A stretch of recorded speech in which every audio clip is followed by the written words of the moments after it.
Chapter 2 माँ का देहांत और अलौकिक ताबीज। मेरी माँ की सबसे बड़ी इच्छा मेरे बड़े भाई के विवाह की थी।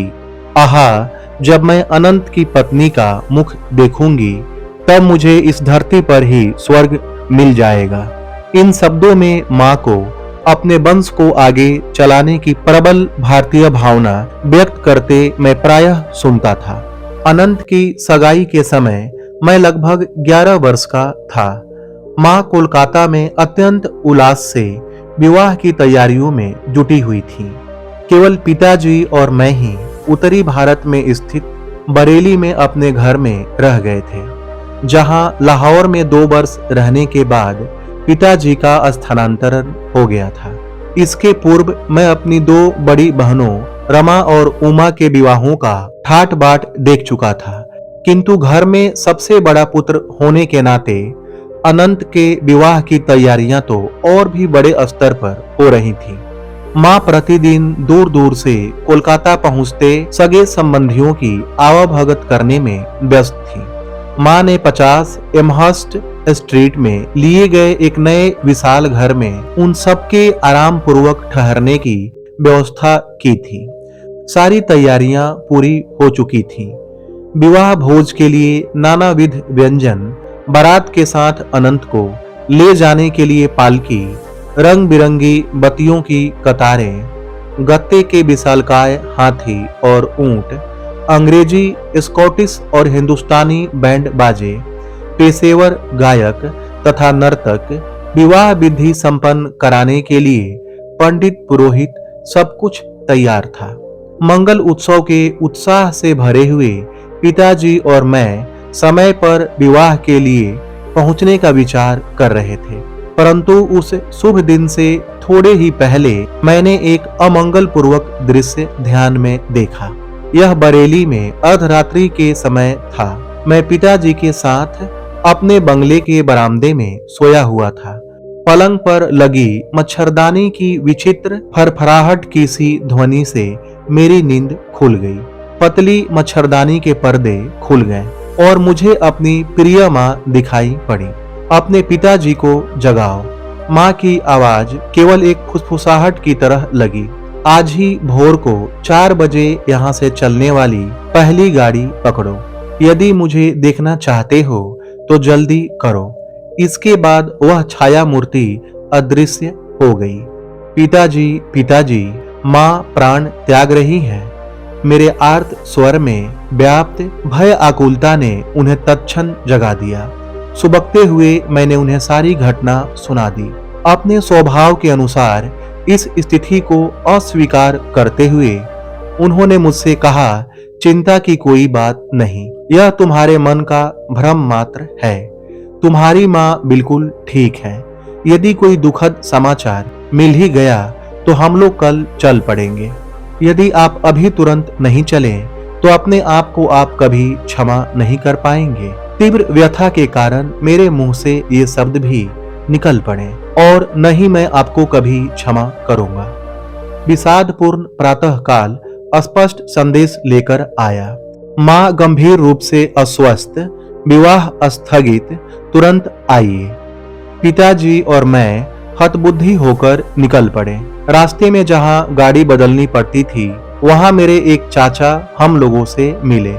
आकार में बड़ी बड़ी होती जाती एक रेलगाड़ी वज्र गर्जन के साथ हमारी ओर आ रही थी। आंतरिक क्षुब्धता के कारण अपने आप को गाड़ी के आगे झोंक देने का निश्चय अचानक मेरे मन में उठा। मुझे लगा कि माँ की छत्र छाया से वंचित हो जाने के बाद अब अचानक पूर्णतः उजड़ गए इस संसार को सहने की क्षमता मुझ में नहीं है।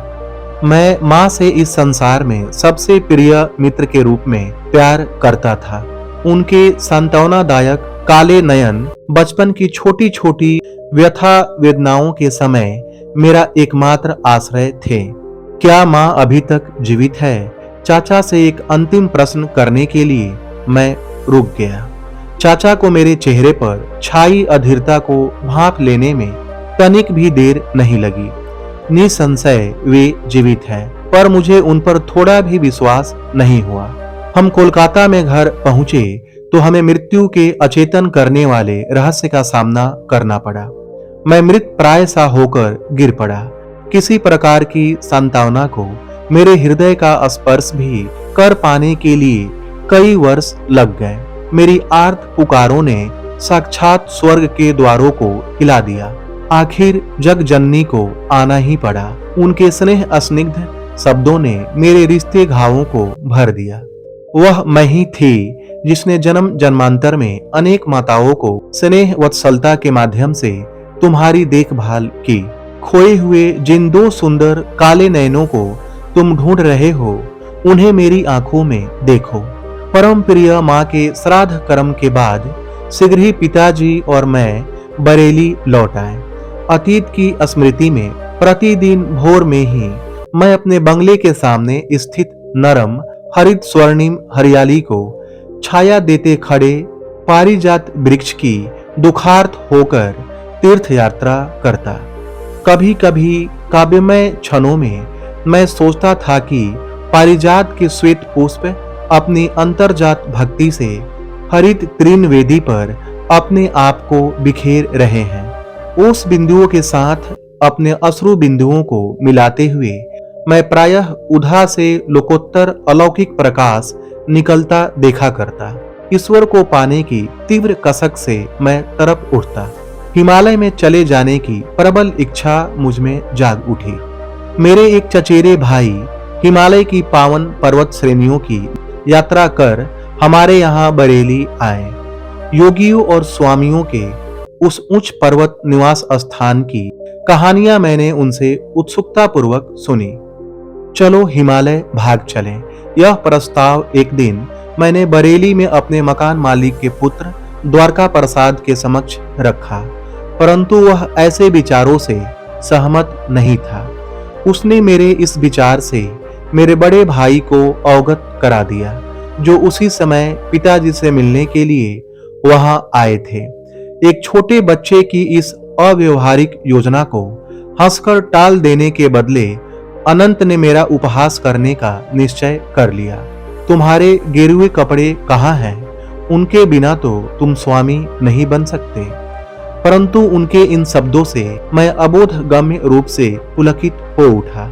उन शब्दों ने एक स्पष्ट चित्र मेरी दृष्टि के सामने खड़ा कर दिया कि मैं सन्यासी बनकर भारत भ्रमण कर रहा हूं। शायद उन शब्दों ने किसी पूर्व जन्म की स्मृतियों को जगा दिया था। चाहे जो बात हो, पर मुझे यह तो पता चल गया कि प्राचीन संन्यास परंपरा का गेरुआ वस्त्र मैं अत्यंत स्वाभाविक सहजता के साथ धारण कर सकूंगा। एक दिन द्वारका के साथ बातचीत करते हुए मैंने अनुभव किया कि हिमस्खलन के समान प्रचंड वेग से ईश्वर प्रेम की धारा मुझ में उतर रही है। इसके फलस्वरूप शब्दों का जो धारा प्रवाह मुझसे बहने लगा, उसकी ओर द्वारका का तो विशेष ध्यान नहीं था, पर मैं पूरे मन से अपने आप को सुन रहा था।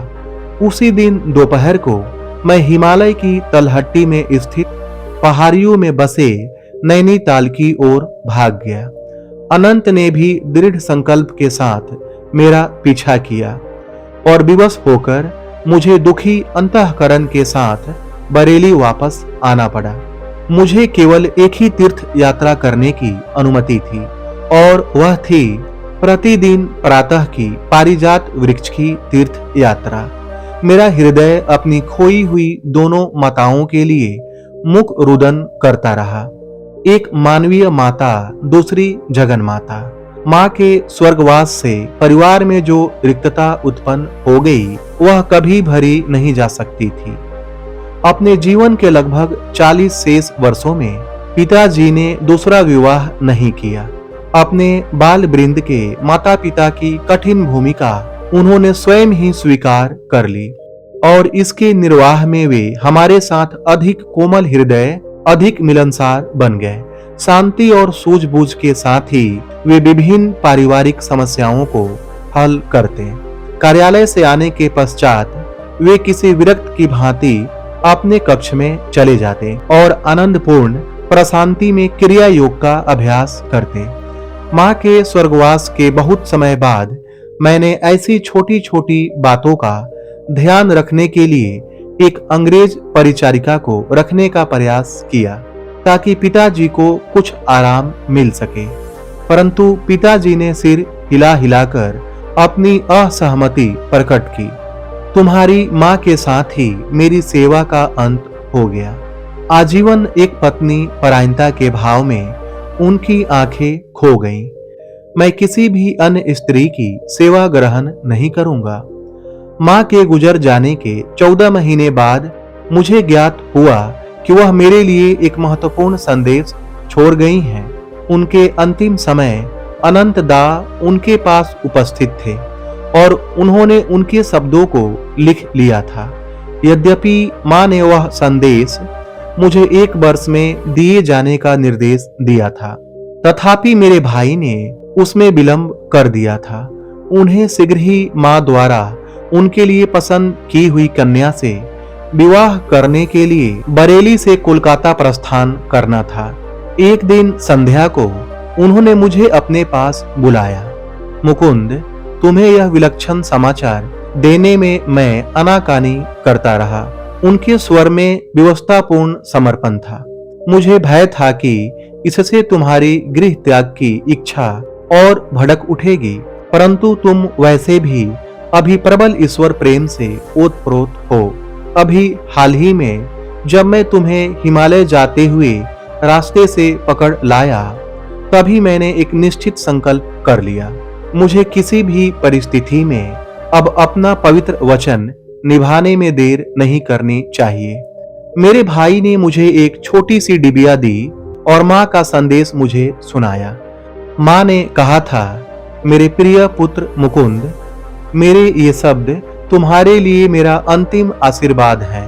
अब वह समय आ गया है जब मुझे तुम्हारे जन्म के पश्चात घटी अलौकिक घटनाओं से तुम्हें अवगत करा देना चाहिए। जब तुम मेरी गोद में एक नन्हे से शिशु मात्र थे, तभी मुझे तुम्हारे निहित मार्ग का पता चल गया था। मैं जब तुम्हें वाराणसी में अपने गुरु के घर ले गई थी, वहां शिष्यों की भीड़ की ओट में लगभग छिपे हुए मैं ध्यानस्थ लाहिरी महाशय को कठिनता से देख पा रही थी। तुम्हें थपकियां देते देते मैं मन ही मन प्रार्थना करती जा रही थी कि गुरुदेव को वहां हमारी उपस्थिति का ज्ञान हो जाए और वे तुम्हें आशीर्वाद दें। जब मेरी मुख भक्तिपूर्ण प्रार्थना तीव्र हो गई, तब उन्होंने आंखें खोली और मुझे पास आने का इशारा किया। सभी लोगों ने मुझे रास्ता दिया। मैंने जाकर उन परम पवित्र चरण कमलों में अपना सिर रखा। लाहिरी महाशय ने तुम्हें अपनी गोद में ले लिया और आध्यात्मिक दीक्षा के रूप में तुम्हारे ललाट पर अपना हाथ रखा। छोटी माँ, तुम्हारा पुत्र एक योगी होगा। एक आध्यात्मिक इंजन बनकर वह अनेक आत्माओं को ईश्वर के साम्राज्य में ले जाएगा। सर्वज्ञ गुरुदेव ने मेरी गुप्त प्रार्थना स्वीकार कर ली। यह देखकर मेरा हृदय आनंद से नाच उठा। तुम्हारे जन्म के कुछ पहले उन्होंने मुझे बताया था कि तुम उनके ही मार्ग पर चलोगे। मेरे पुत्र, बाद में तुम्हें जब अद्भुत आलोक के दर्शन का पता भी मुझे और तुम्हारी बड़ी बहन रमा को चल गया था, क्योंकि हम दोनों उस वक्त साथ के कमरे से तुम्हें अपनी सैया पर निश्चल बैठा देख रही थी। तुम्हारे छोटे से मुख मंडल पर तेज प्रकट हुआ था जब तुम भगवान को खोजने के लिए हिमालय में जाने की बात कर रहे थे। तब तुम्हारी आवाज में अत्यंत दृढ़ निश्चय ध्वनित हो रहा था। इन सब माध्यमों से मेरे पुत्र, मैं समझ गई थी कि तुम्हारा मार्ग सांसारिक महत्वाकांक्षाओं से दूर है। मेरे जीवन की एक अद्वितीय घटना ने तो इस पर निश्चितता की मुहर लगा दी। वही घटना आज मुझे मृत्यु सैया से यह संदेश तुम्हें देने के लिए विवश कर रही है।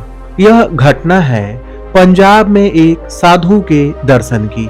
जब हमारा परिवार लाहौर में रहता था, तब एक दिन प्रातः काल नौकर मेरे कमरे में आया। मालकिन, एक अजीब साधु द्वार पर आया है। कहता है कि उसे मुकुंद की मां से ही मिलना है। इन सीधे सरल शब्दों से मेरे भीतर कोई तार झंकृत हो उठा। मैं तुरंत साधु से मिलने बाहर गई। उनके चरणों में प्रणाम करते समय मैं समझ गई कि मेरे सामने कोई सच्चा सिद्ध पुरुष खड़ा है।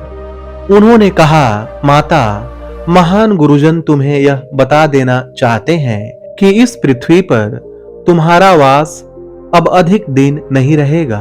तुम्हारी अगली बीमारी तुम्हारे लिए अंतिम सिद्ध होगी। इसके पश्चात थोड़ी देर वे मौन रहे। उस मौन के दौरान मैंने कोई भय या संकट नहीं, बल्कि महान शांति अनुभव की। अंततः वह फिर कहने लगे, तुम्हें अपने पास अमानत के रूप में रखने के लिए चांदी का एक ताबीज दिया जाएगा। वह आज मैं तुम्हें नहीं दूंगा। मेरे कथन को सत्य प्रमाणित करने के लिए कल जब तुम ध्यान कर रही होगी, तब वह तुम्हारे हाथों में मूर्त रूप धारण कर लेगा। जब तुम्हारे मृत्यु की घड़ी निकट आएगी, तब तुम्हें वह ताबीज अपने बड़े बेटे अनंत को देकर उसे बताना होगा कि 1 वर्ष तक वह उस ताबीज को अपने पास रखे और तत्पश्चात उसे तुम्हारे द्वितीय पुत्र को दे। महापुरुषों से प्राप्त उस ताबीज के मर्म को मुकुंद समझ लेगा। उसे वह ताबीज तब मिलना चाहिए जब वह सारी सांसारिक आशा आकांक्षाओं का परित्याग कर प्राणपण से ईश्वर की खोज करने के लिए प्रस्तुत हो रहा हो। जब वह ताबीज कुछ वर्षों तक उसके पास रह चुका होगा और जब उसका उद्देश्य पूरा हो चुका होगा, तब वह अपने आप अदृश्य हो जाएगा। गुप्त से अति गुप्त स्थान में भी वह रखा हो, तब भी वह जहां से आया था वहीं वापस चला जाएगा।